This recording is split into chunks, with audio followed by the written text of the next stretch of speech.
हमने स्टार्ट किया हुआ है chapter number 12 aldehydes and ketones. इसके बाद आज हमने पढ़ना है इसका जो एक इम्पॉर्टेंट रिएक्शन है जिसे हम एल्डोल कंडेंसेशन कहते हैं। इससे पहले इनका इंट्रोडक्शन आ जाए कि हमारे पास एल्डोल क्या चीज़ है और कंडेंसेशन रिएक्शंस क्या होते हैं। पहले आ जाए कंडेंसेशन रिएक्शंस। ऐसे रिएक्शंस होते हैं जिसमें दो सिमिलर या डिफरेंट मॉलिक्यूल्स आपस में रिएक्शन करके प्रोडक्ट बनाते हैं और इसमें बाई प्रोडक्ट के तौर पे वाटर, अमोनिया या अल्कोहल रिलीज करते हैं। लेकिन बाज़ दफ़ा इसमें हमारे पास बाई प्रोडक्ट या रिलीजिंग चीज़ कोई भी नहीं होती। तो इस तरह आया कंडेंसेशन रिएक्शंस क्या होता है कि ऐसा रिएक्शंस है जिसमें दो सिमिलर या डिफरेंट रिएक्टेंट्स रिएक्शन करते हैं टू फॉर्म प्रोडक्ट्स विद और without elimination of by products. अगर जो यहाँ पर एलिमिनेट करते हैं स्मॉलर मॉलिक्यूल्स तो इसमें वाटर है और अमोनिया और बाज़ दफ़ा मिथाइल अल्कोहल हो सकता है। इसके बाद एल्डोल क्या चीज़ है। एल्डोल हमारे पास क्या, जिससे ये दो लफ्ज़ है ALD और OL। ALD का मतलब होता है एल्डिहाइड, OL का मतलब है अल्कोहल है।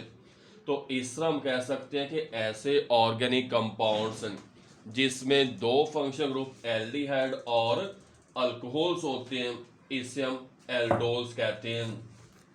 तो इसके बाद आया कि दो, अगर हमारे पास सिमिलर एल्डिहाइड्स या कीटोन्स हैं जिनके पास अल्फा हाइड्रोजन है तो वो in presence of base NaOH reaction करते हैं और जो प्रोडक्ट्स बनाते हैं इससे हम एल्डोल कहते हैं।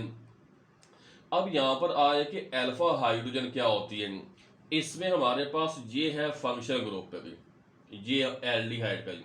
इसके साथ जो पहला कार्बन एटम अटैच है इससे हम अल्फा कार्बन कहते हैं और अल्फा कार्बन के साथ ये वाली जो हाइड्रोजन अटैच है इससे हम अल्फा हाइड्रोजन कहते हैं।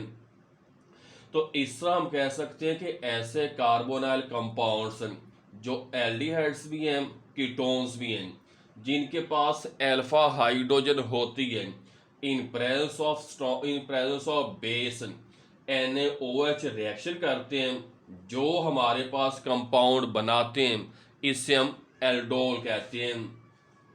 मिसाल के तौर पे हमारे पास ये हैं दो एसिटैल्डिहाइड के मॉलिक्यूल्स। अब इसमें रिएक्शन किस तरह होना है, ये वाला जो H अल्फा हाइड्रोजन है ये आ जाएगा इस O के पास, पार्शियल नेगेटिव। कार्बन की वैलेंसी खाली होनी है पाई बॉन्ड के खत्म होने से, ये अटैच हो जाएगा CH2 के साथ, ये हमारे पास प्रोडक्ट बनेगा। ये जो बना है इसे हम एल्डोल कहते हैं। वजह क्या है, ये हमारे पास है एल्डिहाइड ग्रुप और ये हमारे पास है अल्कोहलिक ग्रुप है। तो ये एल्डोल है, इसका कॉमन, इसका दूसरा IUPAC के मुताबिक नाम क्या है, 1 2 3 और 4, 3 हाइड्रोक्सी ब्यूटानल। 1 2 3 और 4 है, ये बन जाएगा 3 हाइड्रोक्सी ब्यूटानल।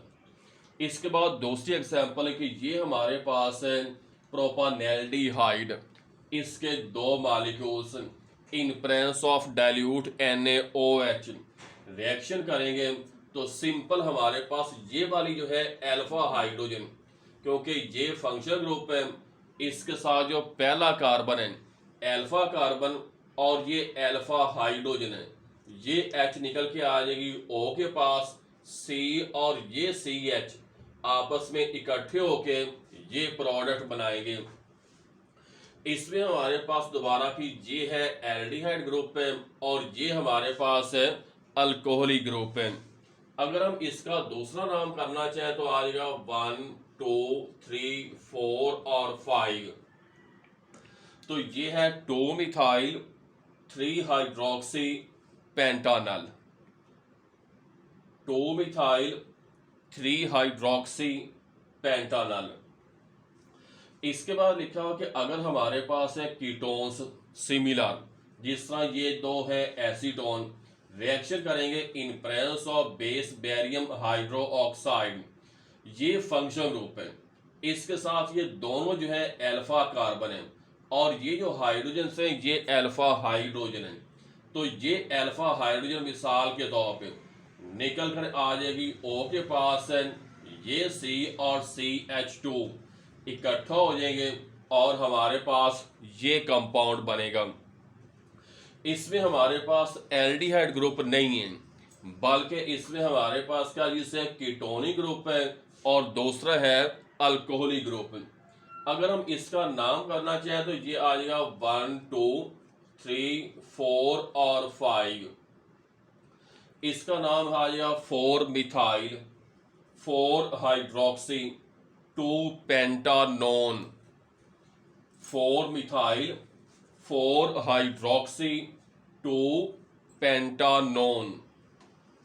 अब ये जो हमारे पास ये एल्डोल्स बनते हैं, मिसाल के तौर पे ये जो हमारे पास है, अगर हम इसे हीट अप करते हैं in presence of dilute base, तो इसमें हमारे पास फंक्शनल ग्रुप के साथ जो पहला कार्बन है अल्फा कार्बन, दूसरा है बीटा कार्बन, अल्फा से H और बीटा से OH, ये आपस में इकट्ठा होकर बना देते हैं वाटर। यहाँ पर वाटर बन जाएगा और जहाँ से H और OH रिप्लेस हुआ है, रिलीज हुआ है, वहाँ पर आ जाएगा डबल बॉन्ड। तो इस तरह हमारे पास एक अनसैचुरेटेड एल्डिहाइड बनेगा। मिसाल के तौर पे ये जो हमारे पास बना है, इसका कॉमन नेम है क्रोटोनेल्डिहाइड। तो इस तरह हम कह सकते हैं कि जो एल्डोल है, अगर हम इसे हीट अप करते हैं, इसमें अल्फा से H और बीटा से OH इकट्ठा होकर वाटर बनाते हैं, दोनों की वैलेंसी खाली होने पे डबल बॉन्ड, और ये बन जाएगा क्रोटोनेल्डिहाइड। इसके बाद आ जाएगा मैकेनिज्म, तरीक़ेकार, प्रोसीजर क्या है। ये चूंकि हमारे पास है बेस कैटालाइज्ड रिएक्शन है, तो बेस रिएक्शन करेगा एसिटैल्डिहाइड के साथ।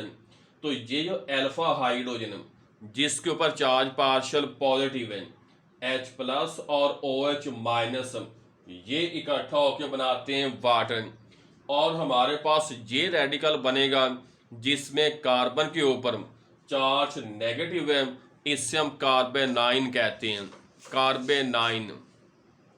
अब ये जो हमारे पास कार्बेनाइन है, ये जो कार्बन है काम करेगा न्यूक्लियोफिलिक के तौर पे, न्यूक्लियोफाइल के तौर पे काम कर।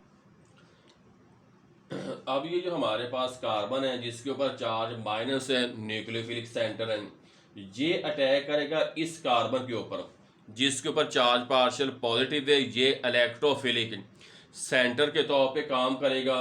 ये कार्बन और ये कार्बन आपस में इकट्ठे होकर ये बना देंगे एक ट्रांजिशन स्टेट। इसके बाद जिस वक्त हम दोबारा फिर करते हैं हाइड्रोलिसिस, वाटर के साथ रिएक्शन करेंगे, तो ये वाला जो H प्लस है ये आ जाएगा O के साथ, और ये हमारे पास बन जाएगा एक ऑर्गेनिक कंपाउंड है जिससे हम कॉमनली एल्डोल कहते हैं, क्योंकि ये इसमें एल्डिहाइड है और ये इसमें अल्कोहलिक ग्रुप है।